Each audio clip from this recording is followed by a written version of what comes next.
Okay, work energy और power इस particular chapter के साथ हम लोग आगे बढ़ रहे थे और पिछले आई गेस 3 लेक्चर्स हमने इस पे कंडक्ट किए जिसमें हमने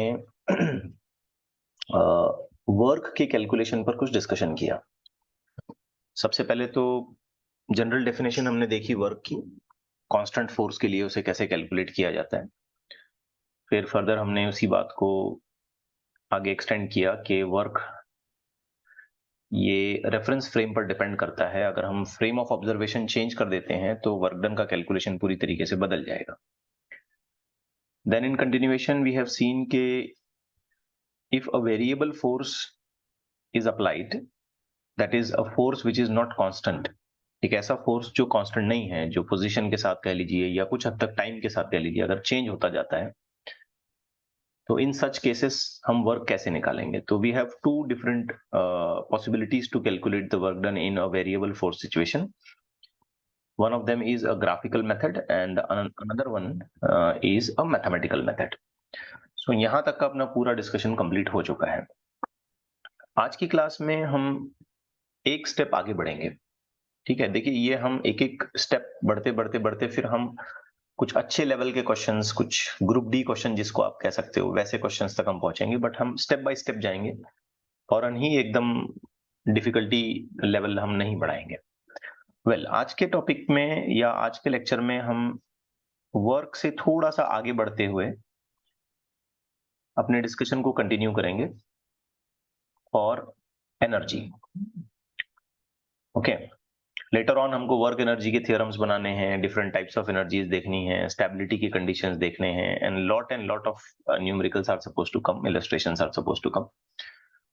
आज हम बिल्कुल बेसिक्स के साथ शुरू करेंगे कि एनर्जी क्या है और यूनिट्स क्या हैं इसके, कैसे इसे आइडेंटिफाई किया जाएगा किसी गिवन सिचुएशन में, और इन जनरल थोड़ा बहुत इसके कन्वर्जन फैक्टर्स के बारे में भी हम बात करेंगे। Along with this, we will try to explore the ideas of kinetic energy. Now, if we try to define what is energy, तो ये हमारे लिए थोड़ा सा एक काइंड ऑफ कॉम्प्लेक्स सिचुएशन हो सकती है कि हम इसे कैसे डिफाइन करें। एनर्जी का मतलब क्या है? बहुत ही सिंपल वर्ड्स में, बिल्कुल आसानी से अगर मैं इस चीज को आपके सामने रखूं कि व्हाट इज एनर्जी, तो मैं ऐसे कह सकता हूं, it is nothing but the capacity to do work. Okay, काम करने की कैपेसिटी, वर्क करने की कैपेसिटी को हम एनर्जी कहेंगे। बिकॉज जिस सिस्टम के पास जितनी ज्यादा एनर्जी होती है, वो सिस्टम या वो मशीन या वो पर्सन या वो ऑब्जेक्ट कह लीजिए, उतना ही ज्यादा काम कर सकता है। ठीक है, so work and energy they just run hand to hand. Energy और वर्क बिल्कुल एक साथ चलते हैं, पैरेलल चलते हैं। ज्यादा वर्क आप कर रहे हैं तो इसका सीधा सा मतलब ये है कि ज्यादा एनर्जी आप यूटिलाइज कर रहे हैं या स्टोर करवा रहे हैं, डेवलप करवा रहे हैं, व्हाटएवर यू से। इसको दूसरे पहलू में समझें, अगर आपके पास ज्यादा एनर्जी है तो डेफिनेटली उस एनर्जी को यूटिलाइज करते हुए आपने ज्यादा काम करना है। तो more work, more energy, lace work, less energy, they just run parallel. तो बिल्कुल इजी डेफिनेशन अगर हम यहाँ इसकी देने की कोशिश करें कि व्हाट इज एनर्जी, तो हम ये कह सकते हैं, energy of the body is defined as its capacity to do work. इसके काम करने की कैपेसिटी को हम एनर्जी कहेंगे। ये छोटी सी एस्पेक्ट समझ में आ गई बच्चों आपको? Yes. नाउ डू रिमेंबर के एनर्जी ये एक स्केलर क्वांटिटी है। ठीक है, ये पूरी तरीके से मैग्नीट्यूड में डिफाइन की जाएगी। इसमें कोई डायरेक्शन और बाकी चीजों का कोई इन्वॉल्वमेंट नहीं है। It's just purely a scalar quantity. हाँ, ये जरूर हो सकता है कि डिपेंडिंग ऑन द सिचुएशन हमारे पास एनर्जी का वैल्यू पॉजिटिव, नेगेटिव या जीरो डेवलप कराया जा सकता है, डिपेंडिंग ऑन द सिचुएशन। सभी तरीके की एनर्जी जीरो होंगी या नेगेटिव होंगी हम ऐसे नहीं कह सकते। लेकिन एक जनरल पॉइंट अगर मैं आपको बताऊं, चूंकि एनर्जी एक स्केलर क्वांटिटी की तरह रेफर की जाती है, ओके, तो हम ये कहेंगे कि किसी गिवन सिचुएशन के बेसिस पर हम एनर्जी को पॉजिटिव या नेगेटिव या फिर जीरो मान सकते हैं, depending on the situation. Unit की अगर हम बात करें, before writing its unit, let me right it's dimension. तो डायमेंशन बिल्कुल वही आ जाएंगे जो हम लोग आमतौर पर वर्क के डायमेंशन लगाते हैं। Okay, so dimensions same as that of work और same as that of torque, आप ये भी कह सकते हो। अच्छा, अगर हम इसके यूनिट्स की बात करते हैं तो इसके जो जनरल यूनिट्स हैं, आमतौर पर जो हम यूनिट्स इसको अप्लाई करते हैं वो हैं जूल और अर्ग। सेम वैसे ही जैसे हम वर्क डन को यूनिट अप्लाई करते हैं, जूल कह लीजिए एसआई सिस्टम में, एमकेएस सिस्टम में, और अर्ग कह लीजिए सीजीएस सिस्टम में। लेकिन चूंकि ये एक बहुत वर्सटाइल टॉपिक है और मल्टीपल ब्रांचेस में एनर्जी को डिस्क्राइब किया जाता है, अलग अलग लेवल्स पर एनर्जी को डिस्क्राइब किया जाता है, बहुत वर्सेटिलिटी है इसमें, इसलिए हम इसे हमेशा जूल या अर्ग में ही रेफर नहीं करते हैं, बल्कि हम इसके कुछ और दूसरे प्रैक्टिकल यूनिट्स भी लगाते हैं। जैसे कि हीट भी एक फॉर्म ऑफ एनर्जी है, तो जब हम हीट से रिलेटेड कोई कैलकुलेशन करते हैं तो फिर वहां पर हम उसका यूनिट लगाते हैं कैलोरी। एनर्जी के लिए एक और यूनिट हम इस्तेमाल करते हैं इलेक्ट्रिसिटी के लिए, खास करके इलेक्ट्रिकल लेवल पर जो एनर्जी का हम यूटिलाइजेशन करते हैं, पंखा चल रहा है या ट्यूबलाइट चल रही है या कोई मशीन हम इलेक्ट्रिक पावर से इस्तेमाल कर रहे हैं, उसकी एनर्जी को इस्तेमाल कर रहे हैं, इलेक्ट्रिसिटी, तो उस वक्त हम एनर्जी को डिस्क्राइब करते हैं as in the unit of kilowatt hour. Okay, I will be just giving these levels और इसके कन्वर्जन्स मैं पूरे आपको बता दूंगा, डोंट वरी। लेकिन इसके प्रैक्टिकल यूनिट्स और दूसरे भी हो सकते हैं। जैसे मैंने अभी कहा कि अगर हम हीट को रेफर करते हैं या एनर्जी यूटिलाइजेशन को रेफर करते हैं तो हम इसको कैलोरीज में डिफाइन करते हैं, हम इसको किलोवाट आवर में भी डिफाइन कर सकते हैं। कई बार एनर्जी एक और यूनिट में डिफाइन की जाती है जिसे हम कहते हैं electron volt, EV. Electron volt ये बहुत खास है, इलेक्ट्रॉन वोल्ट का यूनिट जो है ये बहुत खास है, क्योंकि क्लास 12th में जब हम मॉडर्न फिजिक्स पढ़ेंगे या इवन इलेक्ट्रोस्टैटिक्स के कंसेप्ट्स को कवर करेंगे तो स्मॉल अमाउंट ऑफ एनर्जी जो चार्जेस पजेस करते हैं उनकी एनर्जी को हम इलेक्ट्रॉन वोल्ट में डिफाइन करेंगे। So there are many practical units utilized, ठीक है, आप इसको जूल में बता दें, अर्ग में बता दें, कैलोरीज में बता दें, किलोवाट आवर में बता दें, इलेक्ट्रॉन वोल्ट में बता दें, and so on. But the important point here is that कि व्हाट आर द कन्वर्जेंस, इसके कन्वर्जेंस क्या है, बिकॉज बिना कन्वर्जेंस के तो हमारा काम नहीं चलेगा। Of course we need to convert it from one unit to another unit, so इन कन्वर्जेंस को आपको थोड़ा सा याद रखना चाहिए। जैसे जूल से जब हम अर्ग में आते हैं, so we have 10 to the power 7, ये तो हमारा रट्टा लग चुका है, मतलब हमको याद ही है ये 10 to the power 7। 1 electron volt से जब हम जूल में कन्वर्जन करेंगे सो दैट विल गिव और that will take a value of 1.6 into 10 to the power minus 19। Actually ये एक चार्ज है, इलेक्ट्रॉन के चार्ज का मैग्नीट्यूड है ये। सो जस्ट डू रिमेंबर कि इसका कन्वर्जन कितना होगा, 1.6 into 10 to the power minus 19। 1 kilowatt hour से जब हम जूल में जाएंगे so that will take a value of 3.6 into 10 to the power 6। And similarly calories का कन्वर्जन आपने 9th-10th की क्लासेस में सीखा होगा, दैट मेक्स 4.2 या sometimes we also write it's 4.18 joule. Okay, so अगर हम इसको क्विक रिवीजन दे दें भाई, जूल से अर्ग में जाते हैं तो that makes 10 to the power 7 अर्ग, करेक्ट है ना। इलेक्ट्रॉन वोल्ट से जूल में जाते हैं so that makes 1.6 into 10 to the power minus 19 joule. 1 electron volt is equal to 1.6 into 10 to the power minus 19 joule. Kilowatt hour से joule में जाते हैं so 1 kilowatt hour will take a value of 3.6 into 10 to the power 6 joule. And 1 calories अगर हम convert करते हैं joule में so that typically goes as 4.18 joule. ठीक है, तो इसको जरा रिवाइज करें, आंख बंद करके एक दो बार दोहराएं, तो ये चीजें बड़ी इंपॉर्टेंट है, ये हमें याद रहनी चाहिए अच्छे तरीके से। सो ये छोटा सा डिस्क्रिप्शन है एनर्जी का। एक्चुअल में हमारा इंटरेस्ट इस पर्टिकुलर चैप्टर के हद तक काइनेटिक एनर्जी को समझना है और पोटेंशियल एनर्जी को समझना है। वैसे आज मैं स्टार्ट करूंगा काइनेटिक एनर्जी और इससे रिलेटेड कुछ इलस्ट्रेशंस भी मैं आपको करवाऊंगा। ओके, तो इन जनरल अगर हम कहते हैं कि एनर्जी क्या है तो हम कहेंगे energy is nothing but the capacity to do work. कोई भी बॉडी कितना काम कर सकती है, उसमें क्या कैपेसिटी है काम करने की, वो कहलाती है उसकी एनर्जी। इसमें टाइम का कोई रिलेशन नहीं है, याद रखें। जब हम इसको टाइम के साथ जोड़ेंगे ना तो यही एनर्जी पावर बन जाएगी। Will see these things in the coming lectures. तो capacity to do the work, बस दैट्स इट, इतना काम हम कर सकते हैं, इतनी एनर्जी है। कोई टाइम का रेशो या कंडीशन हम यहाँ पे नहीं लगाते हैं, एज इट इज उठा के उसको हम वर्क और एनर्जी को कन्वर्जन कर सकते हैं। ओके, स्केलर क्वांटिटी है, M1L2T - 2 डायमेंशंस चलेंगे। जनरल यूनिट्स हम बात करें तो जूल या अर्ग होंगे। कुछ प्रैक्टिकल यूनिट्स की हम बात करें तो we have electron volt, we have kilowatt hour, we have calories. The conversions are very straightforward. 1 joule is equal to 10⁻7 erg, 1 electron volt is equal to 1.6 into 10⁻19 joule, 1 kilowatt hour is equal to 3.6 into 10⁻6 joule, and 1 calorie is equal to 4.18 joule. Okay, so यहां तक का मामला आपको I hope clear है। एक दो question मैं बस इस पे लेना चाह रहा हूं थोड़ा सा रिलेटेड कंडीशंस के हिसाब से, फिर हम काइनेटिक एनर्जी के डिस्कशन को कंटिन्यू करेंगे। यहां तक बच्चों बातें क्लियर हुई? Yes, sir. Okay. Now see this question. A particle of mass m and charge q is accelerated through a potential difference of v volt. Its energy is. इस stage पर तो ये क्वेश्चन बस आपको याद रखना है, इसकी एनर्जी हो जाएगी QV। याद रखें V जो है ये वोल्टेज है। ओके, पोटेंशियल डिफरेंस वोल्टेज आपने क्लास 10th में सीखा होगा, और Q चार्ज है। सो QV इतनी अमाउंट की एनर्जी इसमें डेवलप हो जाएगी। As I remember electron volt ये एनर्जी का यूनिट है, ऐसा क्वेश्चन AFMC की एग्जामिनेशन में पूछा गया था कि which of the following is the unit of energy. तो हम अक्सर थोड़ा सा इसमें पजल हो जाते हैं और कहते हैं कि भाई ये एनर्जी का कैसे हो गया, इसमें तो वोल्ट आ रहा है। बट याद रखें, जब हम इलेक्ट्रॉन वोल्ट ऐसे यूज करते हैं तो वो एनर्जी को एसोसिएट करता है, खास करके चार्जेस के लिए।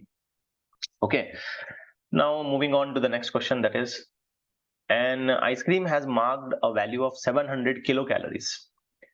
How many kilowatt hour of energy will it deliver to a body as it is digested? तो अच्छा क्वेश्चन है, यहाँ पे सिर्फ कन्वर्जेंस करने हैं हमें, ज्यादा कुछ नहीं। तो एक आइसक्रीम का पैकेट है अपने पास जिसमें एनर्जी की डिस्क्रिप्शन बताई गई है 700 किलो कैलोरीज। अब देखिए, एक पूरा मैं इसका डिस्क्रिप्शन अच्छे से आपको बता देता हूं इत्मीनान से। 1 कैलोरी कितनी होती है वैसे देखा जाए तो? 1 कैलोरी, सो ये बन जाएगी 4.18 जूल, है ना। हमारे पास कितनी कैलोरीज हैं? 7 into 10 to the power 3। याद रखिए, ये 10 to the power 3 ना बच्चों, मैंने सिर्फ ये किलो की वजह से लिखा है, तो पता नहीं ये कितने जूल बनेगा, तो मैं जस्ट लिखता हूं E1 जूल। तो जस्ट क्रॉस मल्टीप्लाई कर लें और E1 जूल का वैल्यू निकाल लें कितने जूल ये बनेगा। तो E1 will become equal to, अगर मैं गलत नहीं हूं, so this will take a value of 700 into 10 to the power 3 multiplied by 4.18, and this answer will be in joule. So E1 will be equal to, if we calculate it, as I have done a little calculation here, so this will take a value of 29.26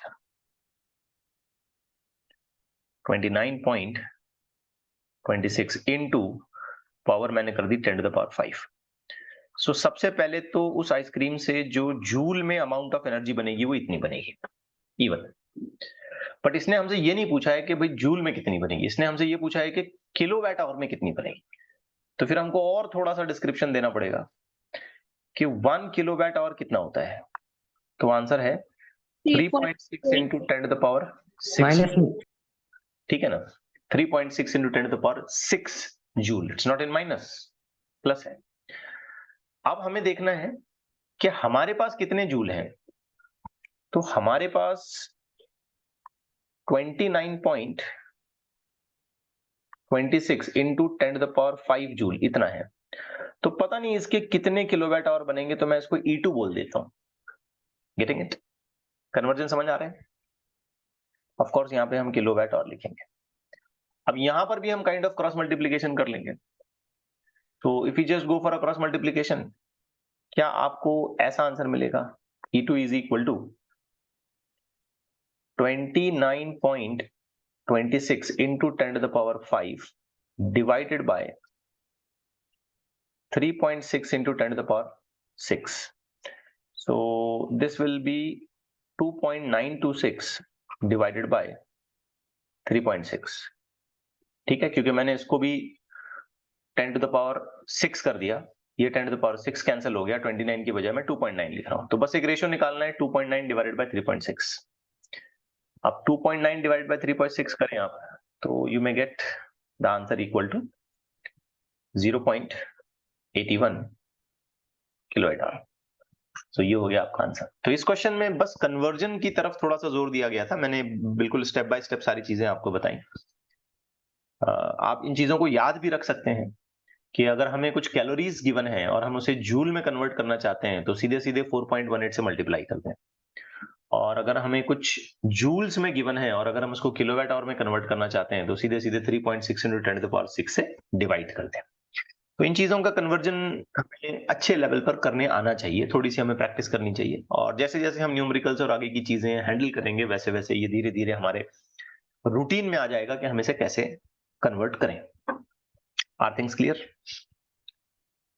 Yes, sir. Okay, चलिए थोड़ा और आगे बढ़ते हैं और अब हम शुरू करते हैं बड़े ही इंपॉर्टेंट टॉपिक से, बड़े ही इंपॉर्टेंट कंसेप्ट से, and that is kinetic energy. देखिए, एनर्जी को इस हद तक, इस चैप्टर के हद तक जब हम पढ़ रहे हैं तो बेसिकली हम इसको दो पार्ट्स में पढ़ने वाले हैं, काइनेटिक पोटेंशियल, और लेटर ऑन चैप्टर के आखिरी हिस्से में हम काइनेटिक पोटेंशियल का कन्वर्जन और वर्क का उसमें इन्वॉल्वमेंट, ये तीनों चीजें मिला के हम देखेंगे और बड़े ही जबरदस्त न्यूमेरिकल इसमें बनते हैं। ओके, सो एक एक करके हम जाएंगे। सबसे पहले काइनेटिक एनर्जी को अच्छे से समझेंगे, फिर पोटेंशियल को अच्छे से समझेंगे, फिर काइनेटिक और पोटेंशियल की इंटर रिलेशन, वर्क का उसमें इन्वॉल्वमेंट, ऐसे करते करते हम आगे बढ़ेंगे। So let's start with kinetic energy. देखिए, काइनेटिक एनर्जी ये एक ऐसी एनर्जी है जो उसी वक्त किसी ऑब्जेक्ट में या किसी सिस्टम में डेवलप होती है जब उस ऑब्जेक्ट या उस सिस्टम का मोशन हो रहा हो। ठीक है, मूविंग हालत में अगर कोई बॉडी है तो ही उसके पास काइनेटिक एनर्जी आएगी। अगर कोई पार्टिकल रेस्ट में है, कोई बॉडी रेस्ट में है, या कोई सिस्टम ऑफ पार्टिकल है, मान लो सारे के सारे रुके हुए, थमे हुए हैं, एक ही जगह पे बैठे हुए हैं, उनके पास कोई वेलोसिटी नहीं है, तो ऐसी कंडीशन में काइनेटिक एनर्जी नहीं आती है। ऑब्जेक्ट अगर थोड़ा सा भी मूव करने लग जाता है, उसका मोशन हो रहा है, उसके पास वेलोसिटी है, उसके पास स्पीड है, तो उसके पास काइनेटिक एनर्जी जरूर होगी। ठीक है, तो ये बात अच्छे से दिमाग में बिठाइए। The kinetic energy is the energy which is developed whenever the bodies are in motion, the objects are in motion। ये बात क्लियर हुई बेटा? Yes, sir. हाँ, दूसरी बात याद रखें। अच्छा, आप ऐसे भी कह सकते हो कि ये वो एनर्जी है जो मोशन की वजह से आती है, बिकॉज ऑफ मोशन। मूव करेगा तभी काइनेटिक एनर्जी आएगी, अगर मूव नहीं करेगा तो काइनेटिक एनर्जी आने का सवाल नहीं पैदा होगा। दूसरी बात याद रखिए काइनेटिक एनर्जी के बारे में, जो बड़ी इंपॉर्टेंट है, ये पहला पॉइंट हो गया इसका। दूसरा पॉइंट याद रखिए कि ये एक स्केलर क्वांटिटी है। ठीक है, इसका कोई डायरेक्शन नहीं है, ये सिर्फ और सिर्फ मैग्नीट्यूड में बताई जाएगी। ठीक है, इसका कोई डायरेक्शन नहीं है, याद रखिए। तीसरी बात ये याद रखिए काइनेटिक एनर्जी के बारे में कि it is always positive. Kinetic energy हमेशा पॉजिटिव होती है, ये कभी भी नेगेटिव नहीं होगी। किसी भी कैलकुलेशन में कभी भी काइनेटिक एनर्जी नेगेटिव सेंस में नहीं आएगी, बल्कि काइनेटिक एनर्जी हमेशा हमेशा जब कभी भी वो डेवलप हो रही है तो वो पॉजिटिव वैल्यू के ही साथ आएगी, उसका कोई नेगेटिव टर्म नहीं बनता है, कोई नेगेटिव नंबर काइनेटिक एनर्जी को एसोसिएट नहीं होता है। यूनिट्स की बात करें तो आमतौर पर हम इसको वही यूनिट लगाते हैं, जूल या अर्ग। इंटर कन्वर्जन करते हुए हम इलेक्ट्रॉन वोल्ट या किलोवाट आवर या कैलोरीज में इंटर कन्वर्जन करके ले जा सकते हैं उसको, बट आमतौर पर जब हम मोशन से रिलेटेड डिस्कशन कर रहे होंगे तो हम इसके यूनिट को जूल या अर्ग ही लिखेंगे। अब मैं एक बड़ी मजेदार बात आपको बताता हूं। जस्ट इमेजिन करें कि हमारे पास दो ऑब्जेक्ट्स हैं, एक का मास है 5 किलोग्राम और ये ऑब्जेक्ट चलता है with the speed of 10 metre per second. क्या आप मुझे बता सकते हैं कि इसका मोमेंटम कितना है? 50. वेरी गुड, शाबाश। Because momentum is nothing but mass into velocity, multiplication करना है आपने, 50। अच्छा, सोचें बच्चों कि अगर मेरे पास एक दूसरा ऑब्जेक्ट है और उसका मास भी मैंने एग्जैक्टली सेम कर दिया 5 kilogram, and it is also moving with the velocity of 10 metre per second but in the opposite direction, तो ये दूसरे वाले का मोमेंटम कितना होगा? -50। वेरी गुड, शाबाश। क्योंकि यहाँ पे भी मैं 5 into 10 करूंगा, as I see I sense the direction is opposite, तो अगर मैं इसके लिए 50 बोल रहा हूं तो मोमेंटम चूंकि एक वेक्टर क्वांटिटी है तो मैं इसके लिए -50 बोलूंगा। अच्छा, आप सोचें कि अगर मैं इस पूरी सिस्टम का मोमेंटम निकालता हूं, पूरी सिस्टम का मतलब इन सबको एक सिस्टम मान लिया मैंने, सोच समझ के आंसर करना बच्चों, तो इस सिस्टम का मोमेंटम कितना होगा? यस, पूरी सिस्टम का। इसका मोमेंटम कितना हुआ? +50। इसका मोमेंटम कितना हुआ? तो सिस्टम का मोमेंटम कितना हुआ? 0। बिल्कुल बिल्कुल लॉजिकली, कोई डरने वाली बात नहीं है इसमें, कोई घबराने वाली बात नहीं है। आप सोच रहे होंगे सर जीरो कैसे बोले? अरे जीरो हो रहा है, बिकॉज मोमेंटम एक वेक्टर क्वांटिटी है, और मैं अगर सिस्टम के लिए मोमेंटम ऐड करूंगा, उसको कैलकुलेट करूंगा, टोटल वैल्यू निकालूंगा, तो ऑब्वियस बात है मैं डायरेक्शंस को ध्यान में रखते हुए किसी चीज को अगर मैं पॉजिटिव बता रहा हूं और किसी चीज को नेगेटिव बता रहा हूं, सेम वैल्यू है, तो कैंसल आउट होकर के टोटल मोमेंटम क्या हो जाएगा? जीरो हो जाएगा। अब मैं एक बड़ी इंटरेस्टिंग सी चीज आपके सामने रख रहा हूं। हम सब वैसे तो जानते हैं कि काइनेटिक एनर्जी का फॉर्मूला क्या है, हालांकि मैं इसको डिराइव करने वाला हूं, don't worry, half m v square. तो इसकी अपनी कुछ काइनेटिक एनर्जी बनेगी। जस्ट डूइंग अ कैलकुलेशन, क्या मैं ऐसे लिख सकता हूँ हाफ इंटू 5 इंटू 10 का स्क्वायर, यानी कि कितना? 100। ये कैंसिल हो गया, ये हो गया 50, आंसर आया 250 जूल। तो उसकी काइनेटिक एनर्जी कितनी हुई? Yes, 250 joule. अच्छा, इसकी काइनेटिक एनर्जी कितनी हुई? -250। गलत जवाब। यहां आपने बड़ा ब्लंडर मिस्टेक कर दिया। Just see a little above. क्या बोला मैंने आपको? क्या बोला मैंने आपको? काइनेटिक एनर्जी कैसे कीजिए? हमेशा ऑलवेज पॉजिटिव। हमेशा पॉजिटिव, कभी भी नेगेटिव नहीं होगी। आप इसको माइनस देंगे ही नहीं, सवाल ही नहीं पैदा होता, इसका डायरेक्शन ही नहीं है, क्योंकि ये स्केलर क्वांटिटी है। और ये मोमेंटम के साथ हमारी कोई दुश्मनी नहीं थी कि उसको हमने नेगेटिव बोला। मोमेंटम एक वेक्टर क्वांटिटी होता है, तो डायरेक्शनल बेसिस पर हम उसको नेगेटिव बोलते हैं। डायरेक्शन अपोजिट रहने की वजह से हम उसको नेगेटिव बोलते हैं। तो आई रिपीट माय क्वेश्चन, इसकी काइनेटिक एनर्जी कितनी होगी? 250। इसकी 250 भी जूल। 250 होगी। अच्छा, अब मैंने आपसे ये सवाल किया कि भाई टोटल मोमेंटम कितना है? टोटल मोमेंटम, तो आपने आंसर बताया 0। और मैं आपसे अगर ये सवाल करता हूं कि टोटल काइनेटिक एनर्जी कितनी है, तो आप जानते हो आंसर क्या देंगे? आप देंगे आंसर 500 जूल। 500 जूल, क्योंकि आप इसका 250 और इसका 250 ऐड कर दें। तो काइनेटिक एनर्जी जीरो, चलते हुए ऑब्जेक्ट्स में काइनेटिक एनर्जी जीरो कभी नहीं होगी, भले उसका डायरेक्शन कुछ भी हो। इवन उस सिस्टम का मोमेंटम जीरो हो सकता है, लेकिन काइनेटिक एनर्जी जीरो नहीं होगी। बात को समझे? तो इस एग्जांपल में मैंने आपको यह समझाने की कोशिश की कि काइनेटिक एनर्जी हमेशा पॉजिटिव होती है, वो एक स्केलर क्वांटिटी है, और वो मोशन की वजह से आती है, जिसमें डायरेक्शन का कोई रेफरेंस नहीं बनता है, बस आप उसको पॉजिटिव नंबर की तरह ऐड करते जाएंगे। और यहां मैंने एक यूनिक सी सिचुएशन आपके सामने रखी कि मोमेंटम जीरो है, लेकिन काइनेटिक एनर्जी जीरो नहीं है। ठीक है? अच्छा, आप ये बताएं कि अगर मेरे पास एक दूसरा ऑब्जेक्ट है, लेट्स से कि 10 किलोग्राम का, और ये नहीं चल रहा है, और एक दूसरा ऑब्जेक्ट है लेट्स से कि 5 किलोग्राम का, और ये भी नहीं चल रहा है, आप मुझे बताएं कि इस सिस्टम का मोमेंटम कितना है? 0। 0। ठीक है, वेरी गुड। और आप मुझे अब ये भी बताएं कि सिस्टम की काइनेटिक एनर्जी टोटल कितनी है? 0। डरे क्यों? अरे चल रहा है क्या? नहीं चल रहा है ना, डरते क्यों आप? समझ नहीं आता मुझे। ये मूव कर रहा है क्या? नहीं कर रहा है। ये मूव कर रहा है क्या? नहीं कर रहा है। इसके पास कोई वेलोसिटी है क्या? नहीं है। जब वेलोसिटी नहीं है, मोशन नहीं है, मोशन नहीं है, काइनेटिक एनर्जी नहीं है। That's it, that's it. तो इसकी काइनेटिक एनर्जी क्या होगी? 0। अगर मैं ये कहता हूं कि काइनेटिक एनर्जी जीरो होने पर मोमेंटम हमेशा जीरो होगा, तो मेरी बात सही है ना? Yes sir. यस। लेकिन अगर मैं ये कहता हूं कि मोमेंटम के जीरो होने पर काइनेटिक एनर्जी हमेशा जीरो होगी, तो मेरी बात गलत है। मोमेंटम के जीरो होने पर काइनेटिक एनर्जी हमेशा जीरो होती है। ट्रू और फॉल्स? फॉल्स। मोमेंटम जीरो होके काइनेटिक एनर्जी बन सकती है सिस्टम ऑफ पार्टिकल्स के लिए, लेकिन अगर मैं ये कहता हूं कि काइनेटिक एनर्जी जीरो है, तो 100% श्योरली हम बोल सकते हैं कि मोमेंटम कैसा है? 0। तो इसे जरा अच्छे से दिमाग में बिठाइए। अगर मोमेंटम जीरो है, तो क्या ये इस बात की गारंटी करता है कि काइनेटिक एनर्जी भी जीरो होगी? नहीं। नहीं। अच्छा, अगर काइनेटिक एनर्जी जीरो है, तो क्या ये इस बात की गारंटी करता है कि मोमेंटम जीरो होगा? यस। इसे जरा अच्छे से दिमाग में बिठाइए। ठीक है? अब इस चीज को कई बार क्वेश्चंस के फॉर्म में अलग अलग लेवल पर पूछा गया है, जैसे कि एक सिंपल सा क्वेश्चन मैं आपके सामने रखता हूं। देखें आप इसको, आई थिंक आप इसको बहुत फौरन ही निपटा सकते हैं। Let's say like this. तो consider the following statement, linear momentum of the system of particle is zero.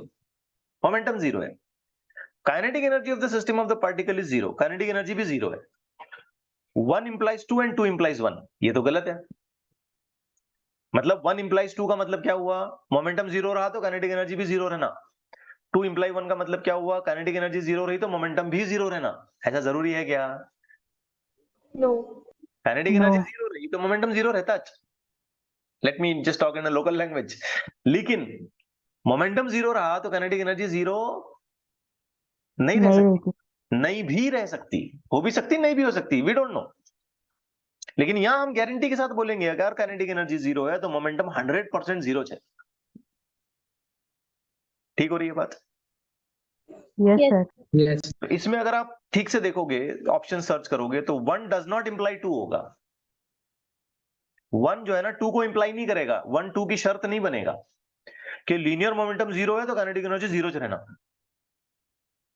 समझ रहे ना बात को? One Yes, sir. Imply two, लेकिन टू वन को इंप्लाई करता है। टू वन को इंप्लाई करता है मतलब क्या कि काइनेटिक एनर्जी जीरो है, तो इसका 100% मतलब क्या है? Momentum zero. मोमेंटम जीरो रहना चाहिए। तो हमको क्या ऑप्शन चॉइस करना चाहिए यहाँ पे? D. डी चॉइस करना चाहिए। इंप्लाई का मतलब समझ रहे हैं ना, दोनों एक दूसरे की शर्त बन रहे हैं। वन इंप्लाई टू मतलब मोमेंटम जीरो रहा तो काइनेटिक एनर्जी जीरो रहना, ऐसा बोल रहा है ये। ऐसे जरूरी नहीं ना, देखो मैंने साबित किया यहाँ पे। One does not imply two, two does not imply one, ये तो बिल्कुल बकवास है, ऐसा नहीं होगा। वन इंप्लाइज टू, ये गलत हो गया। One does not imply two but two implies one. मैं फिर रिपीट कर रहा हूं इसको, शायद बोर हो जाएगा आप वीडियो में देखोगे इसको तो रिपीट कर रहा हूं मैं, समझ में आ रही है बात आपको? Yes, sir. Yes, sir. अब Yes, एक sir. और छोटी सी चीज काइनेटिक एनर्जी के बारे में समझते हैं और फिर थोड़ा सा उसकी डिटेलिंग, उसके फॉर्मूले और उससे रिलेटेड न्यूमेरिकल्स की तरफ आगे बढ़ते हैं। सपोज फॉर एग्जांपल बच्चों, हमारे पास एक ऑब्जेक्ट है जिसका मास है 2 किलोग्राम। Let's take 2 kilogram. अब ये ऑब्जेक्ट जो है ना बेटा, इधर इसकी वेलोसिटी वेक्टर आ जाती है 3 मीटर पर सेकेंड, और इसकी velocity vector simultaneously perpendicular level पर दूसरी तरफ भी आती है, और ये आती है 4 मीटर पर सेकेंड। अब मैंने आपसे बस छोटा सा क्वेश्चन यहाँ पे किया कि बताओ भाई इसकी काइनेटिक एनर्जी क्या है, कितनी काइनेटिक एनर्जी आएगी इसकी? तो आप क्या करेंगे? यस? Resultant vector. हाँ, हमसे यहाँ पे कुछ गलतियां हो सकती हैं। जैसे कोई स्टूडेंट सोचेगा सर एक काम करते हैं, पहले 3 और 2 का कैलकुलेशन कर लेते हैं, ऐसे हाफ mv स्क्वायर, मतलब हाफ 2 इंटू 3 का स्क्वायर, फिर बाद में 2 और 4 के हिसाब से कैलकुलेशन करते हैं, काइनेटिक एनर्जी स्केलर है, दोनों को ऐड करते हैं। गलत, ऐसे नहीं करना पड़ेगा। अगर आपने ऐसा किया, आपको समझ आ रही है मैं क्या बात कह रहा हूं? मतलब आपने Yes. पहले ऐसे किया, देखो हाफ mv स्क्वायर का फॉर्मूला है ना आपका, तो 2 इंटू 3 का स्क्वायर किया आपने, 2 कट गया, ये 9 आया। सेकंड पार्ट आपने निकाला तो ये हाफ इंटू 2 इंटू 4 का स्क्वायर, 4 का स्क्वायर 2 कट गया, 16 आया। आपने दोनों को ऐड किया, आंसर आया 25। ऐसे चलेगा क्या? Nine. No. चलेगा क्या No. ऐसे? No. सोचो। No. अच्छा सोचते हैं ना, जरा इस पे सोचते हैं। तो हम सिंपल तरीका ये अपनाएंगे कि हम सबसे पहले इसका रिजल्टेंट निकालेंगे, ये इधर। ठीक है, अब इसका रिजल्टेंट कितना हो गया? 5. Square plus 3. सिंपल है ना बेटा, 5 हुआ ना, अंडर रूट में 3 का स्क्वायर प्लस 4 का स्क्वायर। अब काइनेटिक एनर्जी निकालो तो फॉर्मूला चलेगा हाफ 2 मास इनटू 5 का स्क्वायर। कितना आंसर आया? 25. उतना ही आया ना जितना पहले आ रहा था। Yes, sir. अरे ये तो क्या गड़बड़ हो गई। अच्छा एक और बार करते हैं इसको। सपोज फॉर एग्जांपल हमारे पास एक बॉडी है जिसका मास अभी भी मैं ले लेता हूं 2 किलोग्राम, इधर चलता है लेट्स से 8 मीटर पर सेकंड से, और इधर चलता है लेट्स से 6 मीटर पर सेकंड से। अब आपने एनर्जी निकालनी है तो चलो अलग अलग पहले निकालते हैं। के फर्स्ट पार्ट के लिए हाफ 2 इंटू 8 का स्क्वायर है ना, कितना हुआ? 64। सेकंड पार्ट के लिए निकालते हैं हाफ 2 इंटू 6 का 36. स्क्वायर, 36, दोनों का एडिशन किया कितना आया? 100। 100. अच्छा अब टोटल अगर मैंने इसका रिजल्टेंट निकाला तो क्या ये 10 हो जाएगा? Yes. Yes. सोच के देखो बेटा। Yes, sir. Yes, sir. Yes, sir. तो इस सूरत में आंसर क्या आएगा? In this case 100. k is equal to 100. Half, mass 2 है, और ये हो गया 10 का स्क्वायर, तो आंसर आया 100। तो सेम आ रहा है आंसर। एक और बार करते हैं। ठीक है ना, मैं आपको कुछ चीज यहाँ समझाना चाह रहा हूँ, जस्ट फोकस ऑन इट। एक और बार करते, सपोज फॉर एग्जाम्पल अब मैंने मास लिया 1 किलोग्राम और इधर मैंने लिया 8 मीटर पर सेकंड और इधर मैंने लिया 6 मीटर पर सेकंड। अब पहली काइनेटिक एनर्जी निकालो, हाफ मास 1 8 का स्क्वायर 64 32। 30. सेकंड काइनेटिक एनर्जी निकालो, हाफ मास 6 का स्क्वायर 36 36 का आधा 18। टोटल कितना हुआ 50 हुआ नहीं हुआ? हुआ। Yes. दोनों का एडिशन। अब अगर नेट वैल्यू अगर मैं निकालता हूं इसकी स्पीड की, तो ये नेट वैल्यू आ गई, कितनी आई 10। अंडर रूट में 8 का स्क्वायर प्लस 6 का स्क्वायर, 8 का स्क्वायर 64, रूट में 6 का स्क्वायर 36 ऐड कर दिया आपने, 100 रूट से बाहर आया 10। ये सारी चीजें बैकग्राउंड में आपको आती हैं, ऐसे मान के चल रहा हूं मैं। Yes, क्या sir. निकालो, हाफ 1 इंटू 10 का स्क्वायर, आंसर क्या आया 50। 10 का स्क्वायर 100, हाफ से कटा 50। आ रहा है नहीं आ रहा है समझ? Yes, Yes. sir. Yes, sir. मतलब चूंकि काइनेटिक एनर्जी बिल्कुल स्केलर लेवल पे चलती है, तो हमको इसमें ज्यादा टेंशन लेने की जरूरत नहीं है। ओके, हम डायरेक्ट कैलकुलेशन कर सकते हैं इसमें। टोटल वैल्यू लेकिन हमेशा पूरी निकालनी पड़ेगी, ये बात याद रखो। ओके, टोटल जो आंसर आएगा, टोटल वैल्यू जो हमें निकालनी है वो हमेशा पूरी निकालनी पड़ेगी। तो इन एग्जांपल से एक जनरल आइडिया ये मिला कि हम अलग अलग कंपोनेंट्स पर आने वाले एनर्जीज को ऐड करके भी टोटल निकाल सकते हैं। बाद में कोई वेक्टोरियल एडिशन उसका करते बैठने की जरूरत नहीं है। ठीक है बात? Yes, sir. कोई किसी भी डायरेक्शन में जाए अकॉर्डिंगली। अच्छा, अब ये परपेंडिकुलर चल रहा है, इसलिए अगर मैंने परपेंडिकुलर की बजाय कुछ और कर दिया, मान लो 60 डिग्री कर दिया, लेट्स ट्राई अगर मैंने 60 डिग्री कर दिया, ये मेरे पास 2 किलोग्राम का ऑब्जेक्ट है, इधर लिया मैंने 6 मीटर पर सेकंड और इधर भी मैंने लिया 6 मीटर पर सेकंड और ये एंगल मैंने बताया 60 डिग्री। तो सबसे पहले तो मैं इसके दो अलग अलग एनर्जीज को अगर कैलकुलेट करता हूं, तो के फॉर 1 हाफ मास 6 का स्क्वायर 36, के फॉर सेकंड ऑर्डर हाफ मास 6 का स्क्वायर 36, टोटल मैंने निकाला, आंसर आया 72। लेकिन बेटा जब मैं इसका रिजल्टेंट निकालूंगा तो रिजल्टेंट तो आ जाएगा 6√3। सही जा रहे हैं? देखिए Yes, भाई, 6 का स्क्वायर प्लस 6 का square plus 2 into 6 into 6 into cos 60 आता है ना ये? yes, sir. cos 60 होता है हाफ 6 का स्क्वायर प्लस 6 का स्क्वायर प्लस 6 का स्क्वायर √3 टाइम्स ऑफ 6 बाहर आ गया 6√3। ऐसा no? Yes, sir. Yes. sir. अगर इसके लिए मैं कैलकुलेशन पूरा करता हूं तो देखें क्या आता है। हाफ मास कितना है 2, स्पीड कितनी है 6√3. 6√3 का स्क्वायर, तो फिर क्या करें, ये तो कट गया 1 1 हो गया, इसका कोई टेंशन नहीं। 6√3, 6 का स्क्वायर कितना हुआ, 36. √3 का स्क्वायर कितना हुआ 3।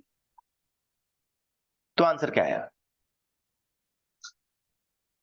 कितना है आंसर 72. 72। 108. 108. 108, ये गड़बड़ हो गई हमारे से। अब क्या, तो क्या करें, 90 डिग्री में तो जुगाड़ बैठ रहा था, ठीक है चलो एडजस्ट हो रहा था 90 डिग्री वाली सिचुएशंस। 90 को हट के अगर कुछ आया तो क्या करें, तो हमको यहां पे एक जनरल रूल याद रखना है, सिंपल सा जनरल रूल कि पार्टिकल्स की कंपोनेंट्स वेलोसिटीज के कैसे भी हों, किसी भी डायरेक्शन में जाएं, हम वो उसके एंगल और उसकी टोटल वैल्यू और ये वो उस पर कोई ध्यान नहीं देंगे, उसका कोई टेंशन नहीं लेंगे। जब भी हमको काइनेटिक एनर्जी निकालनी होगी ना, हम उस पार्टिकल की नेट वेलोसिटी को इस्तेमाल करेंगे, रिजल्टेंट वेलोसिटी को हम इस्तेमाल करेंगे। बात याद रखना, ये गलत हो गया, दिस इज रॉन्ग। ठीक हो रही है बात? This is wrong. Yes, sir. ये कैलकुलेशन पूरी तरीके से गलत है यहाँ पे। नहीं तो हमारे दिमाग में ये भी बैठेगा ना, भाई स्केलर है ऐड कर लो, ऐसा नहीं, टोटल उसकी वेलोसिटी कितनी बनी पहले वो निकालना पड़ेगा आपको। ठीक है, ये जुगाड़ जो है हमारा आपका यहाँ एडजस्ट हो रहा था, 90 डिग्री वाली सिचुएशंस में ये आ रहा था, लेकिन हो सकता है कि आप अलग अलग कंपोनेंट्स दे दें, ये 120 डिग्री बता दें इसका, तो आंसर और चेंज हो जाएगा। तो फंडामेंटली एक बात याद रखो कि पार्टिकल्स के कंपोनेंट्स कहां जा रहे हैं, किधर जा रहे हैं, कितने एंगल बना रहे हैं, इस पे आप ज्यादा फोकस ना करें। आप बस एक छोटी सी बात ये सोचें कि जब भी हमें काइनेटिक एनर्जी ऑब्टेन करनी है, हमें रिजल्टेंट वेलोसिटी चाहिए। ये हाफ एम वी स्क्वायर में के का जो फॉर्मूला है अपना, इसमें ये v क्या चाहिए, इंडिविजुअल वेलोसिटी चाहिए क्या? नहीं, नहीं, हमको क्या चाहिए? Net velocity. नेट वेलोसिटी यहाँ पे चाहिए, तो इसका थोड़ा सा आप ख्याल रखें। ओके, हाँ, सिस्टम ऑफ पार्टिकल्स है अलग अलग, तो फिर इंडिविजुअल इंडिविजुअल पार्टिकल की वेलोसिटी निकाल के आप टोटल वैल्यू निकाल दो। सिस्टम ऑफ पार्टिकल्स है तो एक ही पार्टिकल पर अगर अलग अलग कंपोनेंट्स हैं तो उस पार्टिकल की आपको रिजल्टेंट वैल्यू निकालनी होगी। ये दिमाग में अच्छे से बिठाएं। ठीक होगी बात? यस यस ओके, ठीक है। अब आते हैं इसके मेन डेरिवेशन पे कि भाई ये जो फॉर्मूला आ रहा है, ये हाफ एम वी स्क्वायर का, ये कहां से आ रहा है, कैसे आ रहा है, क्या तरीका है इसका, किस तरीके से हम इस फॉर्मूले को डिराइव कर सकते हैं, आइए समझते हैं।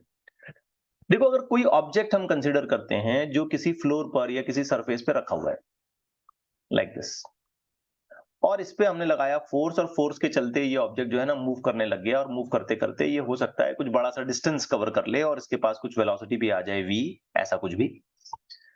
तो इस पूरे प्रोसेस में वर्क डन तो हुआ ही होगा, बगैर वर्क डन के ये तो मूव नहीं करेगा। यस और no? Yes sir, yes let's say कि एक small amount of work done मैं कैलकुलेट करता हूं इन बिटवीन, एक छोटे से हिस्से के लिए dx, तो मैंने लिखना है force into dx, f dx। Correct हो रही है बात? यस सर, आप सोचें, ये जो फोर्स है, क्या मैं इस फोर्स को mass into acceleration into dx ऐसे लिख सकता हूं? यस ओके, अब और थोड़ा आगे बढ़े। ये जो m है, ये तो मास है, ये तो कांस्टेंट हो गया। क्या मैं एक्सेलरेशन को ऐसे लिख सकता हूं, change in velocity with respect to time into dx? Yes sir, क्योंकि यस सर एक्सेलरेशन तो चेंज इन वेलोसिटी, और मैं फोर्स लगा रहा हूं, लगातार इसकी वेलोसिटी बढ़ती जाएगी। इस स्टार्ट में 0 थी, धीरे धीरे धीरे धीरे धीरे इसकी स्पीड बढ़ती जा रही है। हो सकता है किसी इंस्टेंट ऑफ टाइम पर v भी हो गई होगी, एंड सो ऑन। अब इसमें बच्चों मैं थोड़ा सा चेंज करता हूं और इसे ऐसे लिखता हूं, dw इज इक्वल टू, ये मास मैंने अलग कर दिया, dv अलग कर दिया, dx बाई dt, ये इसको एक साथ कंबाइन करता हूं, ये जो dt है इसके नीचे लिखता हूं। ऐसे हम लिख सकते हैं, कोई प्रॉब्लम नहीं है, mathematically it's valid. Now tell me what is dx by dt? Velocity, v, velocity, very good, शाबाश। सो ये हो गया बेटा m v dv। ये जो dx बाई dt है ये v बना, मैंने इसको v इधर लिया। Okay with this? Yes sir, अब मैंने जो वर्क डन कैलकुलेट किया है वो बस छोटे से स्मॉल एलिमेंटल डिस्टेंस के लिए कैलकुलेट किया है। मुझे टोटल वर्क डन निकालना है, तो क्या आप मुझे बता सकते हैं कि मैं टोटल वर्क डन कैसे निकालूं? बता सकते हैं? बता दिया मैंने यहाँ पे, और क्या बताना बाकी रह गया? Integration, total work done integration करेंगे, क्योंकि जैसे ये छोटे छोटे छोटे छोटे एलिमेंटल डिस्टेंस हम कवर करेंगे, वो तो उसमें होने वाले छोटे छोटे एलिमेंटल वर्क डन को अगर हम जोड़ लेते हैं तो हमें टोटल वैल्यू मिलेगी। लेकिन एक बात नोटिस करने वाली है कि इस बार मैंने dw की जो इक्वेशन बनाई है वो वेलोसिटी के टर्म्स में बनाई है, तो इस पर जो लिमिट लगेगी बच्चों वो ऐसी लगेगी कि हम शुरुआत में 0 वेलोसिटी से चल रहे थे और फाइनली v वेलोसिटी से। क्लियर है पॉइंट? यस सर, मैंने ऐसे किया कि शुरुआत में 0 और फाइनली v है। मैं चाहूं तो ऐसे भी कर सकता हूं, v1 से शुरू करके v2, नो इश्यूज, आगे करेंगे हम ये भी। अब इसमें आपने dw की इक्वेशन को लाके रखना है। सो ये 0 से v m dvv, ठीक हो रही है बात? यस सर, हम देखते हैं कि भाई मास कांस्टेंट है, तो इंटीग्रेशन 0 से v चला v dv पे। चलिए अब हेल्प करें, मुझे बताएं v का इंटीग्रेशन क्या होगा? v square by 2, very good, बहुत अच्छे बेटा, v square divided by 2, v square divided by 2, limit कहां से कहां लगी? 0 से v, है या नहीं? एक यस काम सर, करें, ये जो हाफ है इसको बाहर ले आए आप, m, upper limit minus lower limit, yes sir, क्या आंसर आया? Half m we.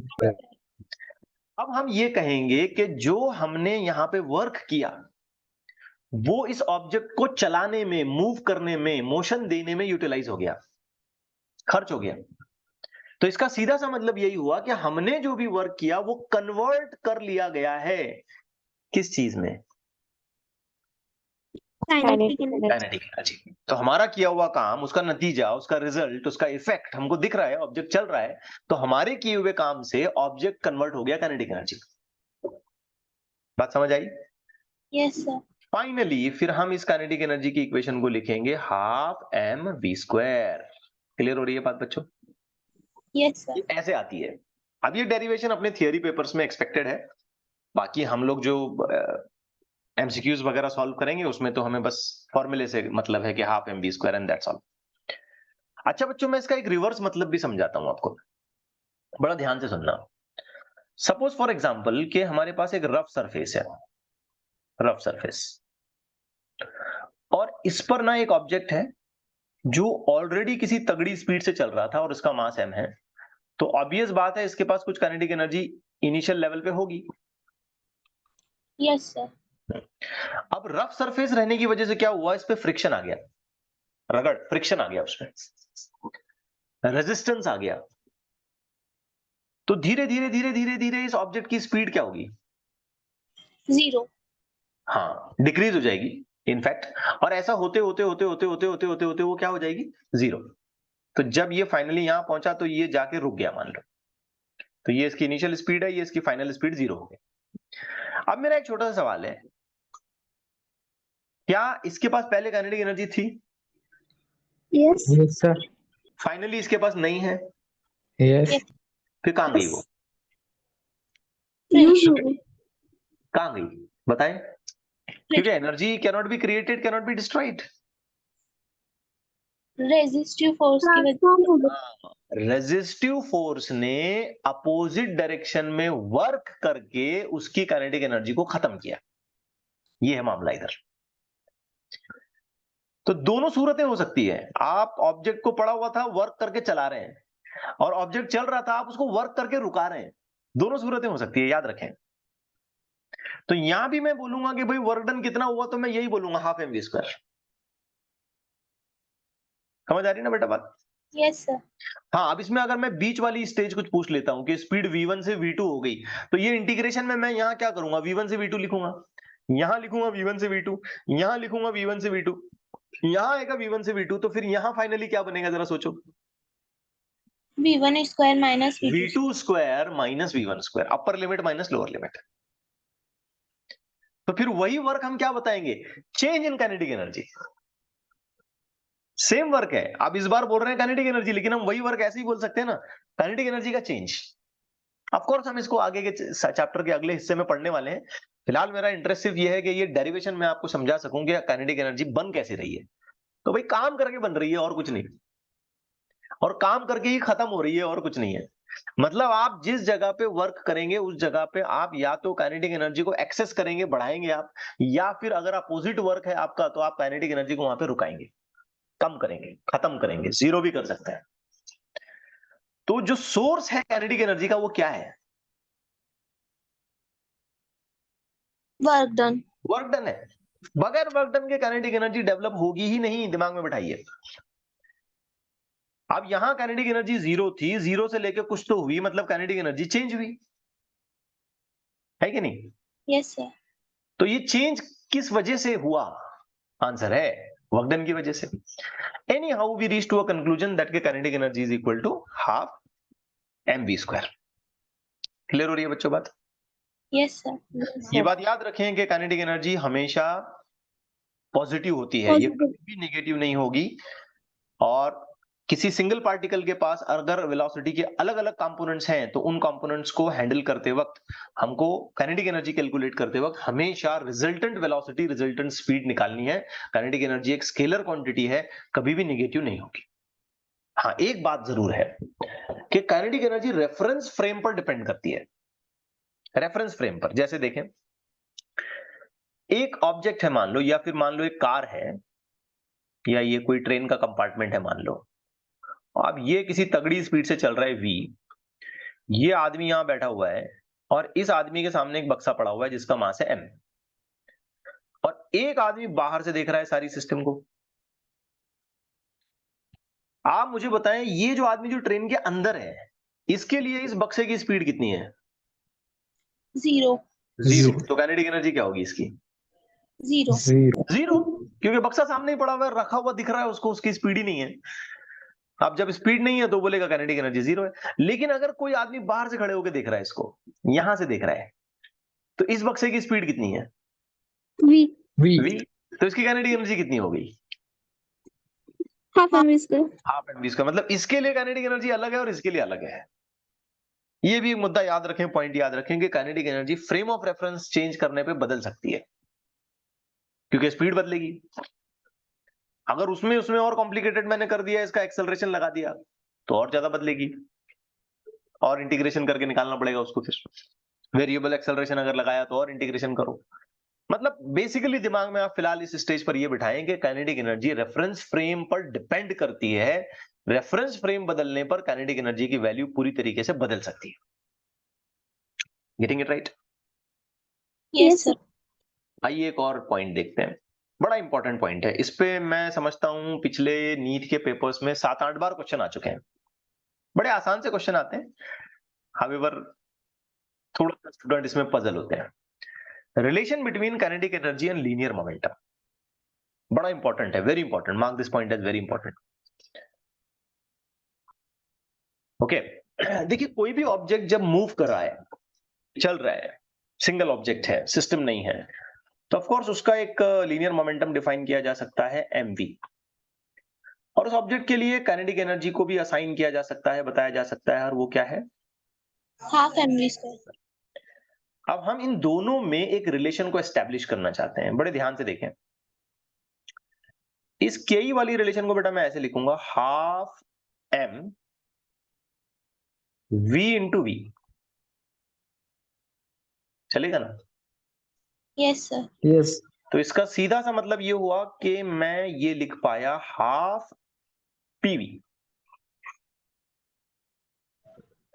Because Yes. mv is p, तो ये मोमेंटम बन गया। यहां पे मैंने मोमेंटम और वेलोसिटी का इस्तेमाल करते हुए काइनेटिक एनर्जी की इक्वेशन को ऑब्टेन किया है। ये इतना ज्यादा यूजफुल नहीं है फॉर्मूला, इसमें थोड़ा पजल होता है। ये फॉर्मूला बहुत ज्यादा यूजफुल नहीं है, लेकिन ऐसा बनाया जा सकता है, ये दिमाग में रखें आप। अच्छा, मैं एक सेकंड थॉट लेता हूं यहां पे। इसी काइनेटिक एनर्जी वाली इक्वेशन को देखें आप, मैं इसे ऐसे लिख रहा हूं, half m² v² upon m। मैंने कोई जुल्म नहीं किया, कोई मैथमेटिकल इनकरेक्ट नहीं है ये। मैंने मास का स्क्वायर कर दिया तो मैंने नीचे डिवाइड भी कर दिया उसको।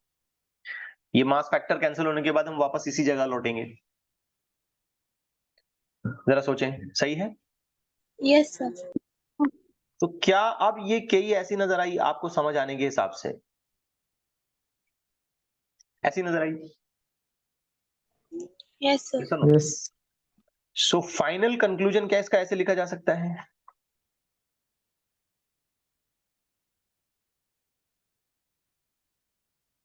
आया नहीं आया समझ? Yes sir। Yes, sir. ऐसे लिखा जा सकता है, याद रखें। This is very important. ये इसलिए इंपॉर्टेंट है क्योंकि इसमें मैंने मास को अलग किया, और आमतौर पर किसी गिवन सिस्टम या पार्टिकल के लिए उसका मास कांस्टेंट होता है। तो हमें पता चला इस रिलेशन के रेफरेंस में कि kinetic energy will be directly proportional to Momentum। The square of momentum. Square of momentum बेटा ध्यान लगाओ, स्क्वायर ऑफ मोमेंटम। और इसी रिलेशन को यूज करते हुए हम बच्चों ऐसे भी लिख सकते हैं, P is equal to 2m into के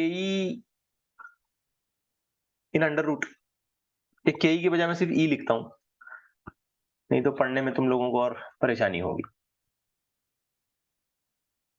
समझ पा रहे हो? ई के kinetic energy, Yes, Yes। sir. ई के लिखते हैं, चलो ऐसे लिखते हैं। ये भी बहुत काम की रिलेशन है, हमको बहुत यूज में आएगी ये जब हम इलेक्ट्रॉन्स और मूविंग चार्जेस के बारे में पढ़ेंगे, खास करके इलेक्ट्रोस्टैटिक्स में, एटम्स एंड न्यूक्लियाई में, और मॉडर्न फिजिक्स के दूसरे चैप्टर्स में। ये बहुत काम में आने वाला है। ये इंटरनल रिलेशंस आपने अच्छे से याद रखना, बड़े अच्छे से। एक और इंटरेस्टिंग बात मैं आपको बताता हूं। अगर मान लो कि किसी रीजन की वजह से, किसी भी वजह से मोमेंटम चेंज हो गया, मोमेंटम बदल गया, तो उसके रिजल्ट में, उसके नतीजे में काइनेटिक एनर्जी भी बदलेगी। Yes, sir. तो हम ऐसे लिख सकते हैं बच्चों, change in kinetic energy is equal to half m, बाहर लिया मैंने ब्रैकेट में, फाइनल मोमेंटम का स्क्वायर माइनस इनिशियल मोमेंटम का स्क्वायर। हम ऐसे लिख सकते हैं, मोमेंटम का चेंज होना अल्टीमेटली काइनेटिक एनर्जी को चेंज करा देगा। अब ये रीजन कुछ भी हो सकता है, जैसे आपने फोर्स अप्लाई किया या आपने कुछ भी इस तरीके से दूसरी कोई चीज अप्लाई कर ली एंड सो ऑन, ठीक है। या इन जनरल और थोड़ा सा सिंप्लीफाई करते हुए बच्चों आप इसको ऐसे भी लिख सकते हो, change in kinetic energy is equal to half change in momentum की वैल्यू का square divided by m। Momentum की वैल्यू जो भी चेंज हो रही है उसका स्क्वायर करें and then divided by m करें आप। Yes, sir. टेक्निकली ये थोड़ा सा गलत होगा, एक्चुअली ऐसे कैलकुलेट करना पड़ेगा, ये थोड़ा सा रॉन्ग हो जाएगा। फिर ये डीपी का मतलब ये ब्रैकेट है, ये याद रखें आप। नहीं नहीं, डीपी का मतलब ये ब्रैकेट भी नहीं हो सकता, no don't take this relation, ये रिलेशन मतलब ये मैथमेटिकली रॉन्ग हो जाएगा, ऐसे ही याद रखें, ऐसे तो ज्यादा अच्छा होगा। Final momentum minus initial momentum का square will give us the value of change in kinetic energy.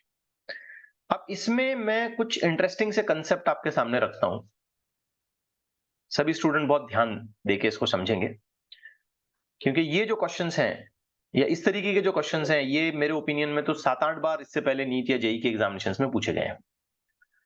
आइए पहला छोटा सा क्वेश्चन मैं आपके सामने रखता हूं। If momentum of the body is increased by 0.01%, kinetic energy will increase by। तो आप देखें इस चीज को कैसे सॉल्व किया जाएगा। Ke is equal to, ध्यान से समझें, we have half मोमेंटम का स्क्वायर एंड देन मास। तो मास तो कांस्टेंट है, करेक्ट है।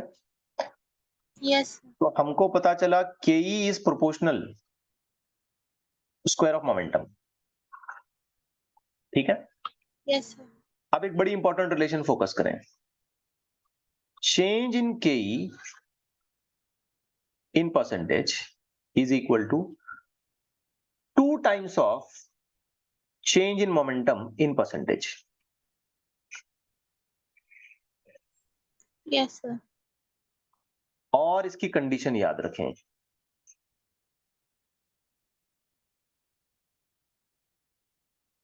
Only for small changes. ये बिल्कुल हम एरर वाला कैलकुलेशन करते थे, याद है आपको। Error Yes. में अगर पावर आ जाती थी तो हम लोग ऐसे ही लेते थे ना। Yes, अगर sir. पावर स्क्वायर रूट रहती थी तो हम हाफ लेते थे, पावर 3 है तो हम 3 से मल्टीप्लाई करते थे। रिलेटिव एरर निकालते वक्त कुछ जुड़ रहा है, दिमाग में जा रहा है कुछ। Yes, sir. तो ये फॉर्मूला बड़ा अच्छा है, सूटेबल है, लेकिन याद रखें ये बाइनोमियल एक्सपेंशन वगैरह के कंसिडरेशन के बाद आता है, तो हमें उतना उसका मैथमेटिकल डिटेल में जाना नहीं है, लेकिन हमें दिमाग में ये बात अच्छे से बिठानी है कि ये फॉर्मूला कब अप्लाई होगा। ये सिर्फ और सिर्फ उसी कंडीशन में अप्लाई होगा जब मोमेंटम के चेंजेस या काइनेटिक एनर्जी के चेंजेस स्मॉल अमाउंट में होंगे। अब स्मॉल मतलब कितना, आपके मन में डाउट आ सकता है, सर बोल रहे हैं स्मॉल बराबर है, लेकिन स्मॉल मतलब कितना। इन माय ओपिनियन 5%, ज्यादा से ज्यादा 5%, उससे ज्यादा ऊपर जाएंगे तो ये फॉर्मूला मिस्टेक करेगा, ठीक है। तो 5% तक का अगर कोई चेंज एक्सपेक्ट है, चाहे मोमेंटम में हो चाहे काइनेटिक एनर्जी में हो, तो हम ये फॉर्मूला डायरेक्टली अप्लाई कर सकते हैं, जैसे यहां पे मैं डायरेक्ट लगाने जा रहा हूं। अभी मोमेंटम में कितना परसेंट चेंज हुआ, देखें क्वेश्चन देखें। 0.1. 0.0. हाँ, तो ये डी ये हटा के क्या लिखूंगा मैं,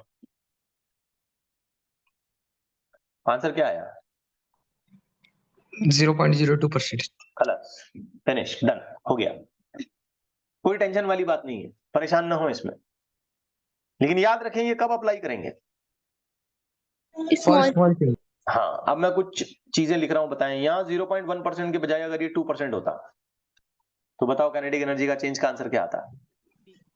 4%. 4%। शाबाश। अगर यहाँ 2% की बजाय 2% की बजाय अगर मैं आपसे ये कहता कि भाई ये 3% है, तो बताओ काइनेटिक एनर्जी का चेंज क्या आता। 6%. 6%। 6%। अगर मैं कहता ये 3% की बजाय जो है ना सिर्फ और सिर्फ 0.5% है, तो बताओ आंसर क्या आता? 1. 1%. So you are getting the link. आपने क्या करना है कि जितना मोमेंटम का परसेंटेज चेंज है उसका आपने डबल करना है, राइट? और ऐसे भी सोचा जा सकता है कि जितना काइनेटिक एनर्जी का परसेंटेज चेंज होगा उसका आधा मोमेंटम का होगा, राइट? Yes. यस और नो? नाउ सपोज अगर मैं कहता हूं कि भाई ये जो है ना ये 1.5% है, बताओ 3. 3%. Kinetic energy will change to a value of 3%, to a magnitude of 3%. Increase हो या decrease हो, whatever it is, we are just talking about change. लेकिन ये कब तक अप्लाई करेंगे? 5%. Small 5. ज्यादा से ज्यादा 5%, यानी कि हम ये छोटे चेंजेस के लिए कर रहे हैं, बड़े चेंजेस के लिए ये बिल्कुल काम में नहीं आएगा फॉर्मूला. याद रखना, ये जो रिलेटिव एरर वाला कंसेप्ट है यहाँ पे अप्लाई किया जाता है, ये हमेशा छोटे चेंजेस के लिए होगा. थ्रू आउट द सिलेबस छोटे चेंजेस के लिए हम ऐसा करेंगे, बड़े चेंजेस के लिए हम ऐसा नहीं करेंगे. Are things clear? Yes, sir. अब फिर Yes, sir. डाउट आएगा, अगर बड़ा चेंज हुआ तो क्या करें? आइए मैं इसका एक लॉजिक आपको बताता हूं. मैं फॉर्मूले पे नहीं जा रहा हूं, फॉर्मूले मैं आपको कॉलेज में अलग से दे दूंगा इसके, लेकिन मैं इसकी ट्रिक आपको बताऊंगा कि कैसे सॉल्व करना है. If momentum of the body is increased by 100%, percentage increase in its kinetic energy is. आप ध्यान से सुनो.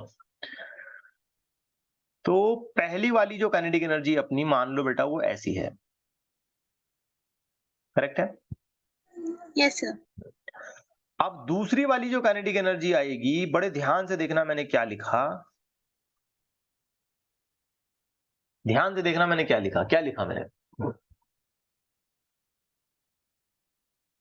हाफ एम कोई चेंज नहीं, क्या पी को क्या कर दिया मैंने? 2p. 2p. 2p का मतलब क्या है? Multiplied by 2. है मल्टीप्लाइड बाय 2. 2p का मतलब है डबल. कोई भी चीज डबल हो रही है मतलब उसमें चेंज कितना हुआ? 100%. 100%. 100% का चेंज मतलब जितना है उतना और मिलाओ उसमें. समझे बेटा बात को? Yes, sir. Yes, sir. ठीक है ना. मैं कुछ चीजें लिख रहा हूं, देखो. लेट्स से अगर मैं कहता हूं 25% change, 50% change, 75% change, 100% change, 200% change. ठीक है ना. अगर मैं 25% चेंज कर रहा हूं ना, तो इसका मतलब है P plus P by 4. 25 1/4. Yes, sir. अगर मैं 50% चेंज कर रहा हूं, इसका मतलब P प्लस P बाई 2, आधा. इंक्रीज अगर मैं कर रहा हूं तो P प्लस P बाई 2 हो गया. 75% चेंज का मतलब बता बेटा क्या होगा? P plus P by 3. 3P by 4. 3/4. 75% 3/4 होता है ना, पढ़ चुके हैं ना 9th 10th में सब. 100% चेंज का मतलब क्या होगा? 2P. P plus P. और 200% चेंज का मतलब क्या होगा? 4P. अरे 4 कहां बुला रहे हो यार? 2p. P plus 2P. गड़बड़ मत करो प्लीज. और बताओ. 300%, 400%, 500%, 600%, 700%. इसका मतलब क्या होगा? p plus 3p. इसका मतलब क्या होगा? p plus 4p. इसका मतलब p क्या plus होगा? 5p. p plus 6p. p plus 7p. मैं बस एक लॉजिक आपको समझाने की कोशिश कर रहा हूं कि परसेंटेज चेंज को जनरल टर्मिनोलॉजीज में कैसे लिखें. जब मैं 25% चेंज कर रहा हूं, इसका मतलब मैं क्या कर रहा हूं? P में 25% एक्स्ट्रा कर रहा हूं. एक्स्ट्रा ऐड कितना? 25%. 25 का मतलब हो गया 25% का मतलब हो गया P बाई 4. अच्छा देखें कितना दिमाग चलता है तुम्हारा. 10% बताओ.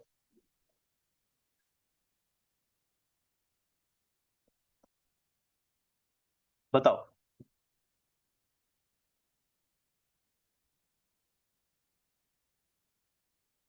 सोचो.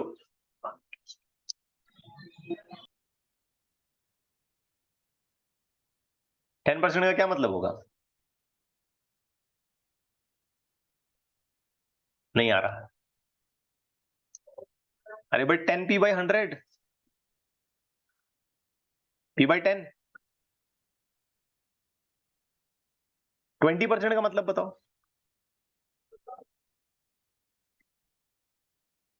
p plus p by 5, 20% का मतलब जानते हो, 20% का मतलब हुआ 20 p by 100, मतलब क्या हुआ, p by 5।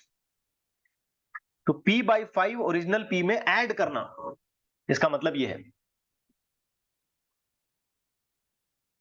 नहीं बैठ रहा दिमाग में तुम्हारे लॉजिक?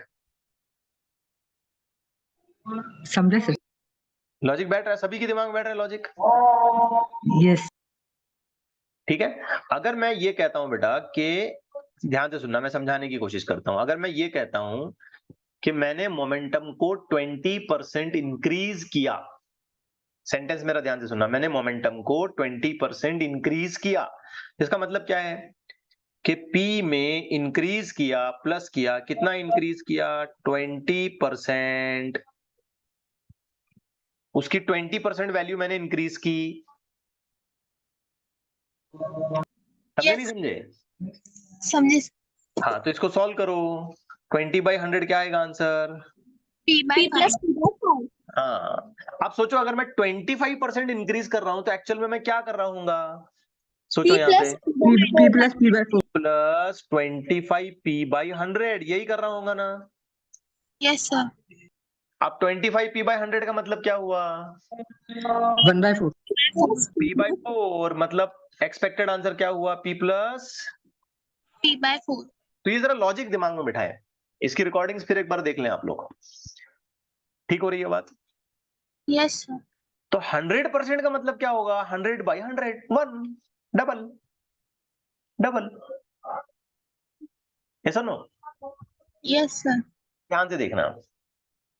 तो ke2 का कैलकुलेशन क्या हुआ? ये 2 का स्क्वायर कितना हो जाएगा? 4। यहां लौटे ना वापस तुम?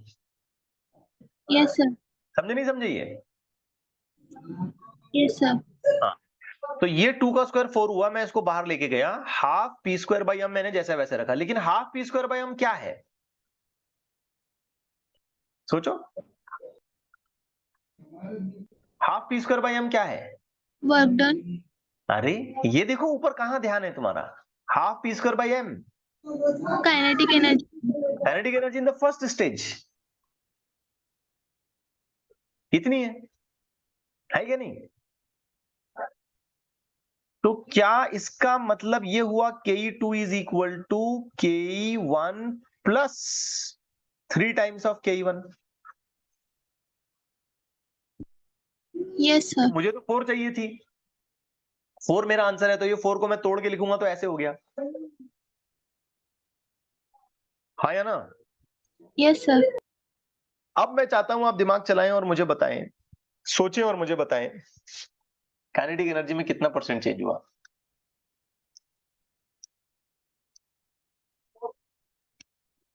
मुझे लगता है मुझे कल के लेक्चर में फिर इस पर बात करनी पड़ेगी, मैं इंशाल्लाह करूंगा, लेकिन फिर भी आप सोचें इस जगह पर काइनेटिक एनर्जी में कितना परसेंट चेंज हुआ, इस रिलेशन को ध्यान से देखें।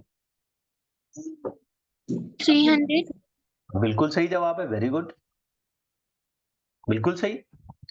देखो तो 300% जब चेंज होता है तो क्या हम 3p करते हैं एक्स्ट्रा? तो काइनेटिक एनर्जी में भी अगर 300% चेंज हुआ होगा तभी तो हमने 3k ही एडिशनल ऐड कर दिया। नहीं Yes, आया sir. आपको समझ? समझ में आया sir. पक्का? Yes, sir. Yes.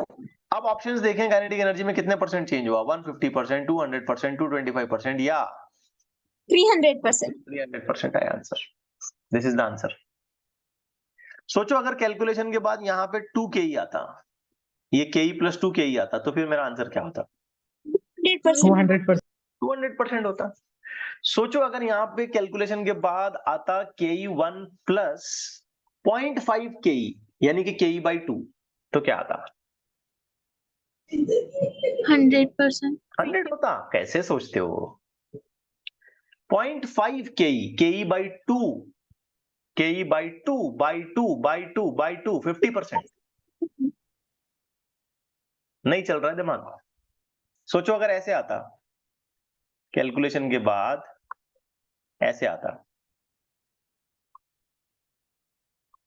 दिमाग चलाओ आप, तो क्या करते आप? तो इसे ऐसे लिखते हैं ke1 प्लस ke1/2, क्योंकि इसको मैं सॉल्व करूंगा तो यही मिलेगा मुझे। आप देखो एडिशनल कितना हुआ, हाफ ऑफ ke1, मतलब क्या है, कितना परसेंट बढ़ा? 50%. 50% बढ़ा। ये लॉजिक दिमाग में बैठना चाहिए कि आपने इसे तेजी से कैसे करना है। कुछ आ रहा है समझ में? Yes, sir. इस पे मुझे और कुछ एग्जांपल्स लेने पड़ेंगे, क्योंकि मैं कन्विंस नहीं हूं कि आपको समझ आया। ठीक है, देखते हैं। परसेंटेज के कैलकुलेशन में मैं देखता हूं अक्सर बच्चे गड़बड़ करने लगते हैं, परसेंटेज लिखने ही नहीं आता एक्चुअली, ठीक है ना। इसलिए मैं थोड़ा अल्टरनेट मेथड यूज कर रहा था भाई, इस तरीके से जल्दी से समझ में आए, इस तरीके से। तो एक बार ये आपके दिमाग में बैठ जाएगा तो फिर आप इसको जल्दी से कर लोगे, नो इश्यूज। तो कल के लेक्चर में हम सबसे पहले इसी तरीके के कुछ प्रॉब्लम्स करेंगे कि भाई इतना परसेंट के ही चेंज हुआ तो मोमेंटम क्या क्या होगा, या इतना परसेंट मोमेंटम चेंज हुआ तो के का क्या होगा। फिर उसके बाद आगे के न्यूमेरिकल्स पर बात करेंगे। रुक जाए। Yes, sir.